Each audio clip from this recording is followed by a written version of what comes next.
కోట్ల రూపాయలు ఇయ్యవు, వేల కోట్లు సంపాదిస్తే ఇవాళ పక్కన చూస్తున్నారు. 110 నెలల అధికారంలో ఉండి నెలకు 1000 కోట్లు తగ్గకుండా 1,00,000 కోట్ల పైన దోసుకున్న ఆయన పిల్లలు కత్తులతో పొడుచుకుంటారు. ఒకరొకరు పంపకాల తేడా వచ్చి బావ బామ్మార్ది అక్క తమ్ముడు ఇంటిల్లి పాది తలా ఒదిక్కు తయారయ్యి ఎవ్వనికి వాడు బల్లాలు తీసుకొని ఈపులో ఒడుచుకునే పరిస్థితి వచ్చింది. ఏం సంతోషమైన తండ్రికి 1,00,000 కోట్లు సంపాదించిండు, ఫామ్ హౌజులు ఇచ్చిండు, బంగళాలు ఇచ్చిండు, వ్యాపారం ఇచ్చిండు, టీవీలు ఇచ్చిండు, పేపర్లు ఇచ్చిండు, రాసుకోనికే పేపర్ ఇచ్చిండు, చూపించుకోనికే టీవీ ఇచ్చిండు. కానీ వాళ్ళకు ప్రశాంతతగానే ఆనందం ఇవ్వగలిగిండా? దోపిడీ సొమ్ము ఇవాళ కుటుంబంలో చిచ్చు పెట్టింది. ఇవాళ వాళ్ళు కొట్లాడుకొని ఉరిమి మంగళ మీద పడ్డట్టు వాళ్ళు పొడుచుకునేది విడిచిపెట్టి మన పేర్లు తీసుకుంటారు.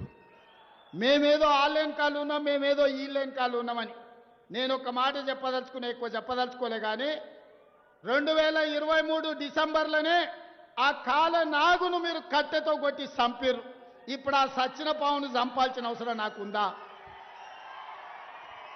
బీఆర్ఎస్ అనే పామును, ఇది కాలకూట విషం ఉన్నది, ఇది ప్రజలను దోసుకునే అనకొండ అని 4 కోట్ల ప్రజలు డిసెంబర్ 3 తారీఖు నాడు బండరాయితోని మోది ఆ కాలకూట విషమున్న కాల నాగును ఆయల్లనే తెలంగాణ ప్రజలు బొందబెట్టిరు, మాడ వలగొట్టిరు.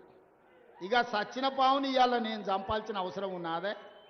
మీ పంపకాలలో పంచాయతీ వస్తే కుటుంబ పెద్ద దగ్గర కూర్చోండి, తెగకపోతే కుల పెద్ద దగ్గరకు పోండి, అక్కడ కూడా తెగకపోతే మంత్రగాని దగ్గరకు పోండి. ఎందుకంటే ఏ పంచాయతీ తెగకపోతే మంత్రగాని దగ్గర పోయి కూర్చుంటారు. పోయి ఉన్న మంత్రగాన్ని చూసుకొని మీ పంచాయతీ తెంచుకోరు. అంతే తప్ప మమ్మల్ని లాగకండి. మీ కుటుంబ పంచాయతీల మాకు రేషన్ కార్డులు ఇచ్చే పని ఉంది, పేదోళ్ళకి సన్న బియ్యంతో అన్నం పెట్టే పని ఉంది, పేదవాడికి ఇందిరమ్మ ఇల్లు ఇచ్చే పని ఉంది, పేదవాడికి రైతు భరోసా 9 రోజుల్లో 9,000 కోట్లు ఇవాళ పేదోళ్ళ ఖాతాలు వేసినాం. 25,35,964 మంది రైతులకు 20,617 కోట్ల రూపాయలు